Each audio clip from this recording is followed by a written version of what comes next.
Shalom, Apostle Tahar coming back at you with this truth, giving all praise to Yahweh Shem Shai.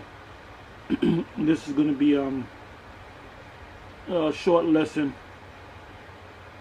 on, and I guess I'll call it Egypt, Matazaryam.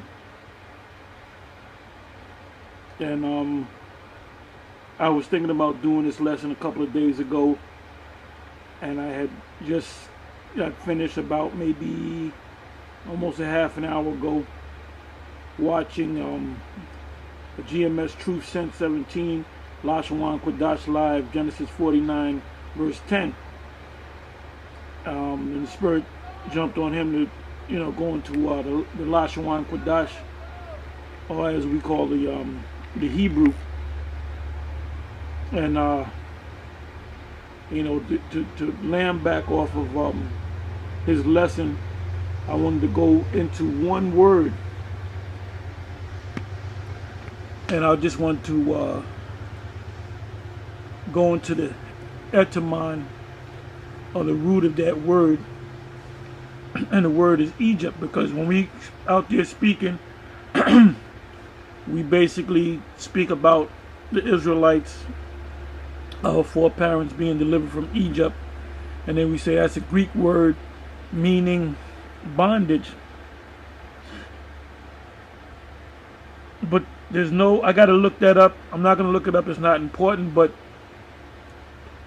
the people of Mizraim or Matazaryam were never called Egyptians until the Greeks, labeled that land Egypt, or from the Greek word Egyptus. The actual name of those people are the people of Matazaryam.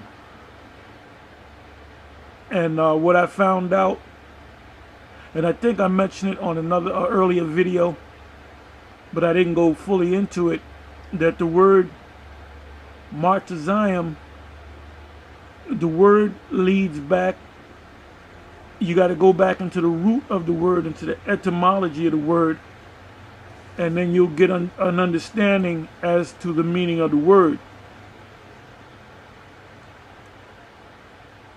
Okay, this is bear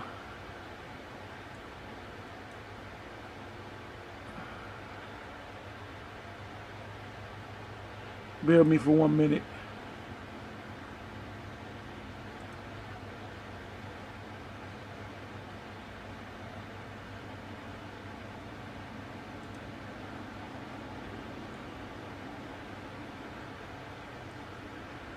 Okay, this is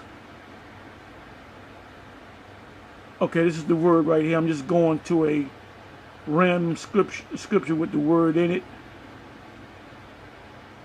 which is Genesis chapter 12 verse 10, which says this. It says, and there was a famine in the land, and Abram, pronounced Abaram, which means exalted father, went down into, the word there is Egypt, which the word should be Matazaryam, to sojourn there, for the famine was grievous in the land.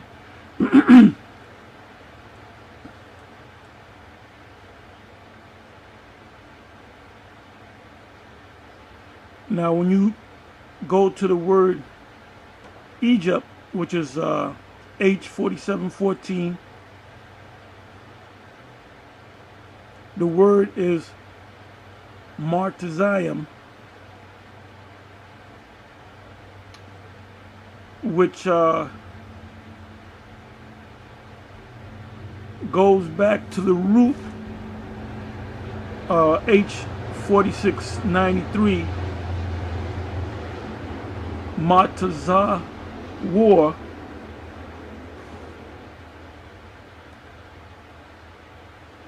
and the definition is Egypt, equal land of Copts, which is Coptics, a country at the northeastern section of Africa. It just gives you a location, and it says Egypt again, which that's not what we're looking for. So we got to go deeper into the root of the word. and you get the word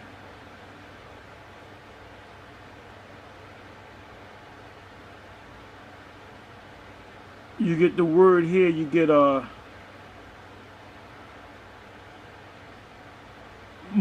Matazaryam, and the ma at the prefix ma means like from or pertaining to.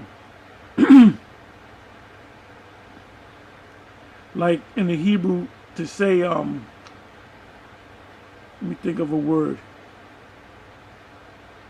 Well, any word that you use in the Hebrew, you put the ma in front of it, and it means from or pertaining to.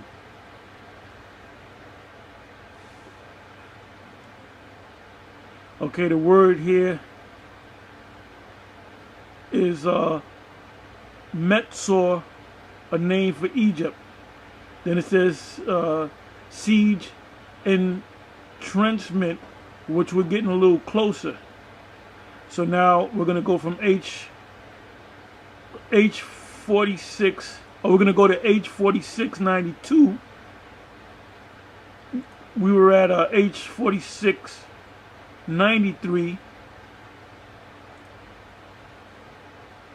So now we're going to click on that, and it's going to lead us to the word Tahar.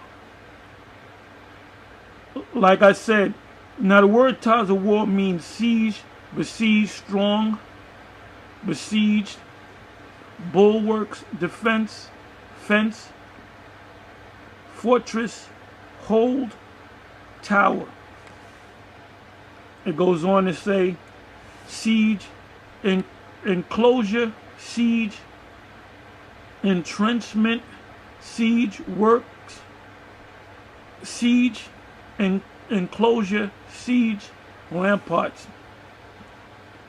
So that word Tahar, like I said, if you put the M or the ma in front of it, the prefix, it means pertaining to a siege. So to get a better understanding of the word Matazaryam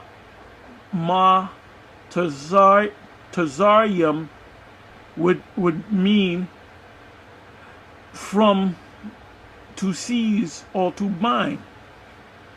Okay, now we're going to click on Tahar, which is H6696, and the actual meaning, because now it's a primitive root, so you can't go any further into the root of this word. It's the last common denominator, if you will. Like when you learned in math, when you learned fractions and percentages, you learn how to break a number down. Well, it's the same thing with words. So the word here is Tahar,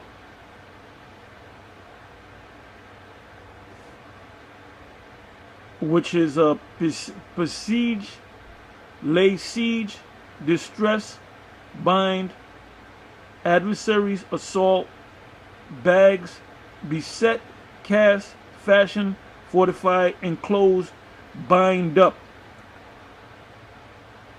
To bind, besiege, confine, cramp, to confine, secure, to shut in, besiege, to shut up, enclose, to show hostility to, be an adversary, treat as foe, to form, fashion, delineate. So that word Tahar, like I said, when you take the word Matazaryam and you bring it down to the common lowest denominator, the word is Tahar, which means to seize, to bind, to bound. And we were bound in Egypt, because when you go into the scriptures, let me go to that. We're going to go to Exodus 4. And we're going to go to the 22nd verse is the key point, but I might want to go up a verse or two. Okay, this is Exodus 4:21. It says, "And Yahweh said unto Moses," which is Masha in the Hebrew, which means to be drawn out, or drawn forth, "when thou goest to return into Egypt," because he fled from out of Matazaryam. "See that thou," and he met up with Jethro, his father-in-law, and married Jethro's daughter. "See that thou do all those wonders before Pharaoh." Because when you read the whole story, the Most High gave him a certain amount of spiritual power to use before Pharaoh, "which I have put in thine hand power, but I will harden his heart that he shall not let the people go." Why? Because the root word of Matazaryam is to entrap and to seize, to control, to confine. So the name of these people that was set up, which was one of the sons of Ham, that was an omen. They were set up to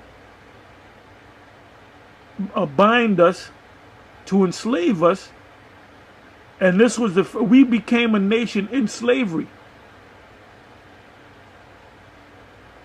So this was the first nation to enslave us. That's why you have the comparison between this place and so-called America. Revelation 11 and 8 on down, it calls this place, which is spiritually Sodom and Egypt. And the word Egypt goes back to Matazaryam, which the root word means to bind. So we're bound here in this place, spiritually bound here, and physically bound here. And we were bound back in so-called Egypt. And it says, "And thou shalt say unto Pharaoh, Thus saith Yahweh, Israel is my son, even my firstborn." 23. "And I say unto thee, let my son go, that he may serve me." And the "he may serve me" is Israel. "And if thou refuse to let him go, Israel, behold, I will slay thy son, even thy firstborn."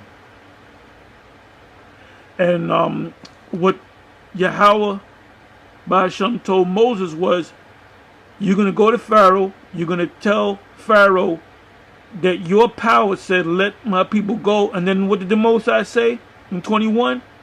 "I'm going to harden his heart." So, pursuant to Proverbs, man's goings are of the Lord. So how can a man then understand his own way? Anyway, with that, I'm gonna close, and I'm gonna say, you have to know these root words, man. And a lot of these other camps do not go deep into the root words. That's why you have people that believe that Cornelius is an Edomite. There's so many other doctrines. Oh, the doctrine of hell. If you went into the root words, the etymon of a word, you would know that hell is the grave. Just to name a few examples. Anyway, with that, I hope you learned something. Please comment. If you want to make response videos, go right ahead. And I'm going to say shalom.